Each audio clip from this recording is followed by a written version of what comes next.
nde toyako koma toyako na vieillissement donc tokoma ba vieux on a entre parenthèses vieux nde toyaka na vieillissement tokoma ba vieux. Alors bien aimé, pendant que l'enfance, Bible le dit, si longtemps héritier est encore enfant, il n'en diffère rien à un esclave. Pendant que héritier aza mwana muto azana azana bozwili bosona e ba parents ba kufi batikeli richesse, mais pendant que azana nu mwana, Bible le dit, aussi longtemps qu'héritier est encore enfant, il n'en diffère rien à un esclave. Bien que aza propriétaire ya biloko nyonso, mais aza toujours mwana azo penser na eloko te.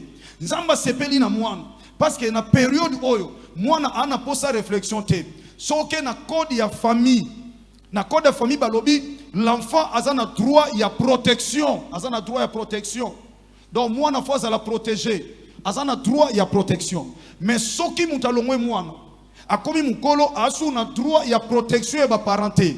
À partir à l'âge de 18 ans la personne a commis majeure akoyi ko engagement yemoko sans autorisation de ses parents.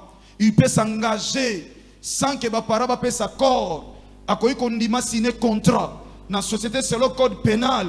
Mutakomi na 18 ans, il a maintenant le pouvoir de s'engager dans l'onyonso et koyi ko sepelisaye. Mais lorsqu'il est encore enfant, azo le quoi esclave, il ne fait que dépendre de ses parents. Sa protection dépend de ses parents. En manger toute sa vie pendant cette période d'enfance ne dépendait que de ses parents. Alors pendant que Siko a okola et qu'on dépendra qu'à soutien à ses parents, à l'âge de 18 ans, Moutoufa va réfléchir. Bien aimé, réfléchir. À partir de l'âge de 18 ans, il faut abandonner déjà qu'on réfléchit. Il faut Mouta comme déjà dans le sens, il y a responsabilité. Et réalise aujourd'hui, maintenant toi tu as quel âge? Tu as quel âge? Tamso comme à 28 ans, ce qui veut dire, depuis au coma mukolo, au coma na période de jeunesse, tu as déjà consommé 10 ans. Si tu as 38 ans, tu as déjà consommé 20 ans. Tant au coma qui mukolo, au coma qui na 18 ans, jeune soeur, jeune frère. Quand tu as 38 ans, yomoko sala calcul, tu as maintenant quel âge? Salam 18. Oyeba combien d'années oyo consommé? Et ce que ba année on a consommé na qualité à enfanté, au consommé nous soit na qualité il y a jeune, osa déjà responsable. Alors ce que la Bible lobby, la force et la gloire des jeunes gens. Force bache et à verbe bache et à conjonction te. Balobi force et zali, dans la force entre parenthèses je peux dire elle est la force des jeunes gens. Donc ça dit ezali, ezate et à conjonction et ça ici des mots force na gloire te. Ba conjuguer yango na verbe être ailé, c'est-à-dire la force ezali gloire. Ezali gloire, ezana gloire te, mais ezali gloire ya jeune. Donc ça dit quand jeune au commune à 18 ans, tu as déjà une force. Oui, qu'on peut accès au récit vie. Mais ce qu'on réfléchit malamouté, tu fais que gaspiller ton âge. Au commune à 20, au commune à 25 ans, au commune à 30 ans, aux autres réfléchis 35 ans, aux autres réfléchis bien aimé dans le Seigneur, sache-le que pour comme en période, il y a comme en vieillissement, comme en vie, aux ala malheureux. Pasteur, il m'a fait cet exemple, lobby, un papa, azo tambola, azo teka bitabe. Moi, mi pikoumi sa toi bitabe. Tatango ba potina mus, fatigué, azo tambola. O somba non ndengenini. O bando kasaba calcul, est-ce que tatango zando quitté? Sokotali tata ndengwana bien aimé dans le Seigneur, on peut réaliser que pendant cette période, quand il était encore enfant, auprès de ses parents ou entre les mains de ses parents, Azaki n'a problème té. Mais lorsque pendant cette période il y a miloulou otozanango ao, cette période de la jeunesse, c'est là où papa n'a pas pu gérer cette période, n'a pas pu gérer. Et conséquence, tant commis tata a commis coco. Conséquence, azane loroté.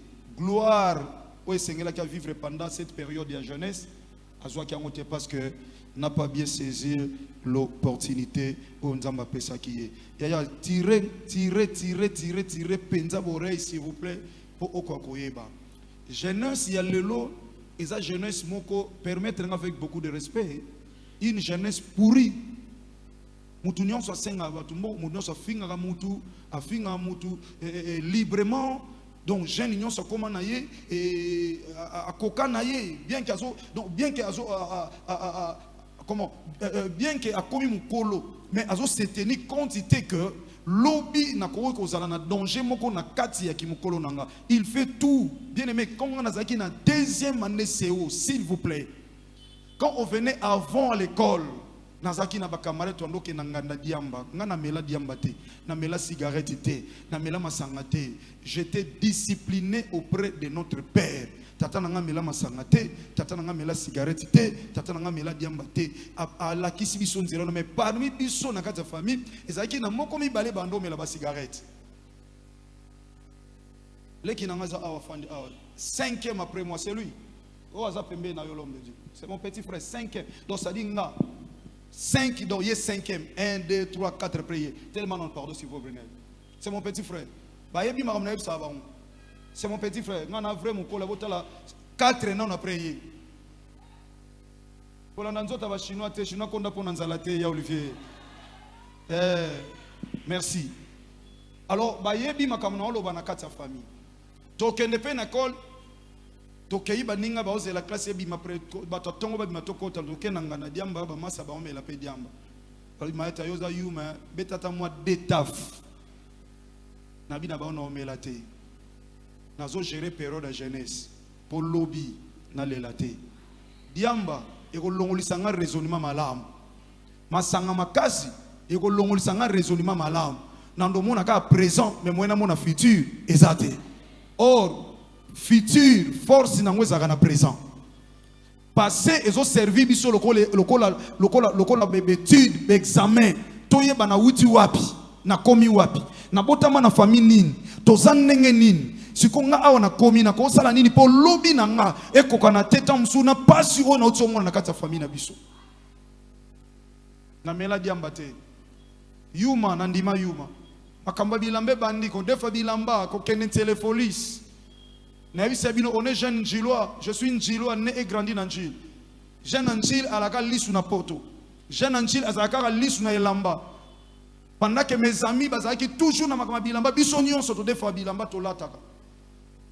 Parce que ah jeune Njili ba yebi jeune Njili il faut ba sentir ko za Njili en changwa général bilamba des fois sapatou des fois chemise sala boy ba mona biso kitoko ba osepela to mona danger to ke ba wenge ba concert na ba téléphoniste na ba ngafura ba to ba yebi koto na tali na musika na lobi makambo na mona ngwe bien te na veille na jeunesse na salini na bendani to na bendani na bimi yuma na lobaki lobi aba massa na terme qui yanke Jean-Paul tout ça a homo prier si ko prier ba seri wana ozwe ba yo comment prier pendant que ba jeune ba nanu likambuna na moi ba si masanga ba ambiance tout ça na mela masanga te so na ke na bar no ke sani na kota ba bar te ba boîte de nuit te so na ke no ke ko sala nini po so bo pesinga vitalo moko na tondi siko na usani na bar na bana kobina e osimba te na se retira ba masa pe ba ke ba poto ba ke tout ça mais le quoi na mona ki musika ngaba camarade nga ba yemba ba ona banzemu lelo bato ba yemba na banzemu ba camarade nanga lelo ba comprenant ba camarade nanga propre ba comprenant j'ai vu l'appel à moi qu'on a évité parce que tozana matunzo na matanga frère na biso mo quartier au tiko kufa na moni appel je ne sais pas si wazana kin na tanga bango parce que sont mes amis sont nombreux ba les petits localement ba les cas bayaka na église awa baziana bayaka ba bienvenue vangasel ba jeune boza club wanga na tendeti papa Remi boyoka baona banzemu bienvenue vangasel ba like makengo ba voiture belé ba boaka bango ba yemba bango ce sont mes amis qu'on a grandi ensemble ba makona baza et belé je peux pas citer tous leurs noms mais lelo o baninga ba comprendre atatoke na poto lelo bayaka mon frère au moins natali matali mon frère zama pambolo matea wana eselenga boye na lingo sunganga na yeba mutu lokola na zoloba soba to panza ba pinda pa na yekende c'est mon ami like makengo lona comme benge évangéliste pourquoi parce qu'il a écouté tout ce qu'il a dit mais quand on était encore jeune tant on conserve la main de quoi kepe poto ba pour a jeune angile faut ba lakisa yaya na ebisa o le on réfléchit après na lingo réfléchir maintenant pour oyo outi ko rater lobby o récupérango lelo pour lobby na o ezalama malam na lina lobela soute moko rapidement jeune azalaga oyo azana posa ba coacher mais mukolo azana posa ba coacher te match à vétéran et ça n'a pas ça entraîneur et ça n'a pas ça arbitre. Mais match ya ba jeune o ya compétition so betama bazana pas ça faut coach azala. Ya wana moni nzambe o aza coach na biso. Nzambe a travaillé kana ba jeune. Vous comprenez bien te?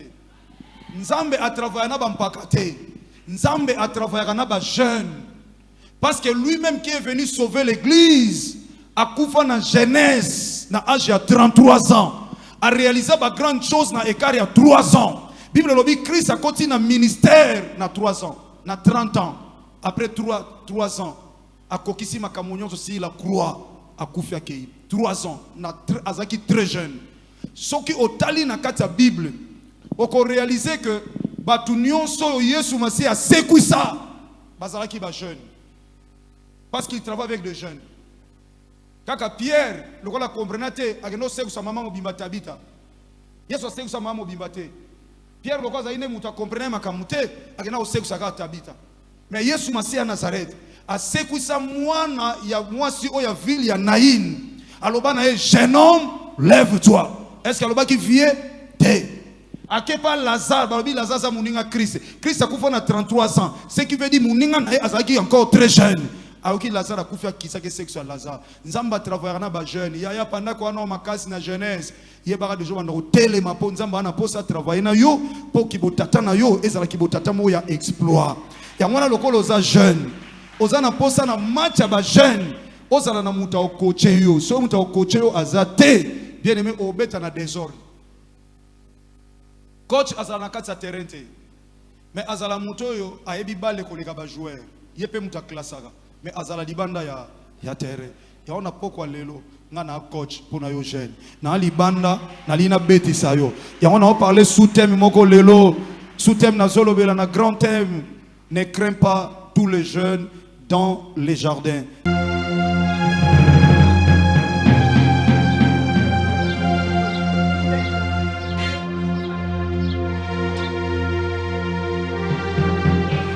Maman, on peut vous noter quelque chose. Hein? Il faut 2000 francs. C'est quoi, faut combien? C'est quoi, faut faire 1000 francs. N'a pas passé moi, on a 2000 francs. Faut nous y a moun pour chasser mon cowboy. N'a pas passé 2000 francs. Oh, bon, il y a un bon là. Pas qu'il est les bas, nous allons encore beaucoup. Ah, ça, il n'y a pas de bon moi. Ah, ukumona peye wana kodiri ya wapabutiri kakao. Mbana wibatia kama kelele usongi. Kwa zali pe bazali ba vuki. Ah. Tena tuni obongela na mbongo na ngai. Na tekile fufu ya 1000 francs.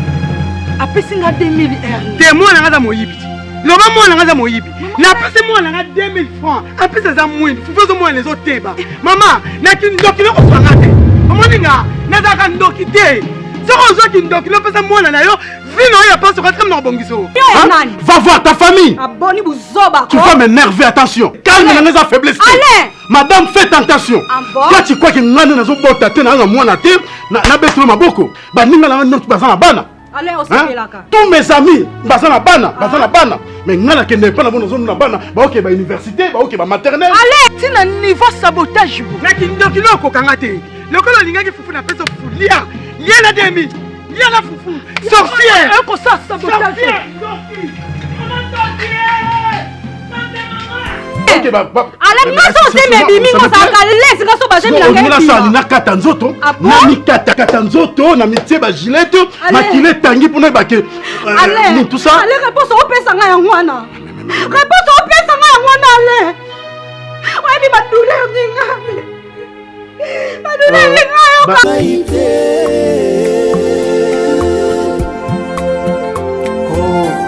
Kotikanga te yawe.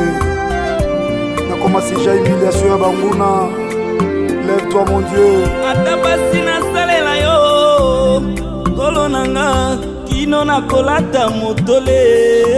Non, on a pas besoin de se pénonter. Et c'est non. N'est mon pote sur mon aïe si comme elle la gentil. Yo non comme si. C'est non. Tu vas m'amener na yambe moté. Ça va na yambe moté. Et quand la fin de la télé, il va au carabou. Moi ça fait bien. Moi, je suis moi, j'ai télé. Pardon. Nazumo Bali. Moi na la kakiote. Mais batani oso les destinations ni pesi les gars, c'est dans l'ambert de l'os. Ba boli ati. Ba système à Hollande on a fait ça musala benga na ko kango. Abona, o ngana osa les accords, ya musala te.